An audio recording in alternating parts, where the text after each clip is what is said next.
دوسرا واقعہ سماعت کریں کہ وہ کیا انداز تھے جن کی وجہ سے منافقین نے کہا کہ کیا ہم ان بیوقوفوں کی طرح ایمان لائیں۔ انہوں نے کس انداز کو بیوقوفی کہا؟ شفا شریف دوسری جلد صفحہ نمبر 44 اور بخاری شریف کی شرح عمدۃ القاری شرح بخاری تیسری جلد صفحہ نمبر 37۔ یہ واقعہ تفصیل سے لکھا ہے، اس میں یہ بھی ہے کہ جنگ یرموک میں، یہ جنگ یرموک حضرت عمر رضی اللہ تعالیٰ عنہ کے دور حکومت میں ہوئی۔ یہ واقعہ اس بات پر دلیل ہے کہ جو نجدی علماء ہیں سعودی عرب کے، وہ کہتے ہیں کہ حضور کی زندگی میں حضور سے نسبت رکھنے والی چیز سے برکت حاصل کرنا جائز تھا، اور حضور کے وصال کے بعد برکت حاصل کرنا شرک ہے۔ بلکہ جو انہوں نے تفسیر لکھی ہے اور جو لوگوں میں بانٹتے ہیں ترجمہ و تفسیر، اس میں بھی یہ بات لکھ دی۔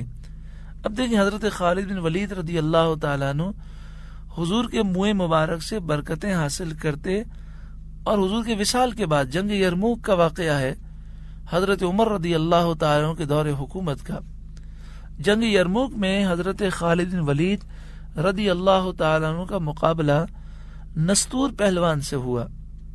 دونوں کا دیر تک سخت مقابلہ ہوتا رہا، حتیٰ کہ حضرت خالد رضی اللہ تعالیٰ عنہ کا گھوڑا ٹھوکر کھا کر گر گیا، اور حضرت خالد رضی اللہ تعالیٰ عنہ اس کے سر پر آ گئے، یعنی وہ آگے کی طرف آ گئے، آگے کی طرف جھک گئے، اور ٹوپی زمین پر جا پڑی۔ نستور کافر موقع پا کر آپ کی پشت پر آ گیا، پیچھے آ گیا۔ اس وقت حضرت خالد رضی اللہ تعالیٰ عنہ پکار کر اپنے رفقا سے، ساتھیوں سے فرما رکھے تھے کہ میری ٹوپی مجھے دو، اللہ تم پر رحم کرے۔ ایک شخص جو آپ کی قوم بنی مخزوم میں سے تھا، وہ دوڑ کر آیا اور ٹوپی آپ کو دی۔ آپ نے اسے پہن لیا اور نستور کا مقابلہ کیا، یہاں تک کہ اس کو قتل کر دیا۔ لوگوں نے اس واقعے کے بعد آپ سے پوچھا کہ دشمن تو پشت پر آ پہنچا تھا اور آپ ٹوپی کی فکر کر رہے تھے، حالانکہ ٹوپی اتنی قیمتی تو نہ تھی۔ حضرت خالد رضی اللہ تعالی عنہ نے جواب ارشاد فرمایا کہ بات اصل یہ ہے کہ اس ٹوپی میں سید عالم نور مجسم صلی اللہ علیہ وسلم کی پیشانی مبارک کے بال مبارک ہیں، جو مجھے اپنی جان سے زیادہ محبوب ہیں۔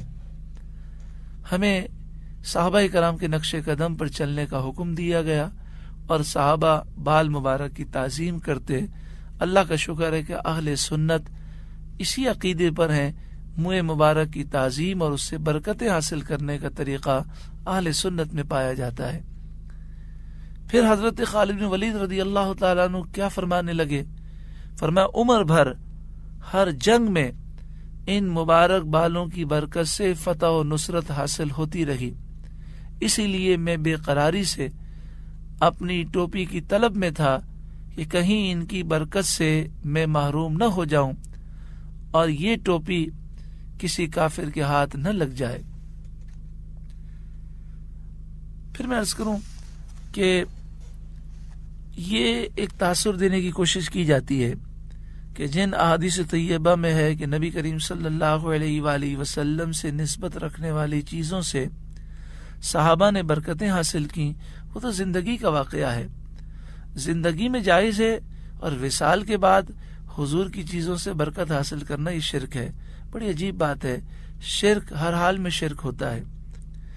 جو کسی کی زندگی میں کرنا شرک ہے، وہ بعد وصال بھی شرک ہے، لیکن انہوں نے اس طرح تقسیم کرنے کی کوشش کی، اور ہم نے اس واقعے سے یہ ثابت کیا کہ حضور کے وصال ظاہری کے بعد بھی آپ سے نسبت رکھنے والی چیزوں سے برکتیں حاصل کرنا جائز ہے، اور یہ کوئی بری بات نہیں، کوئی شرک والی بات اس میں نہیں۔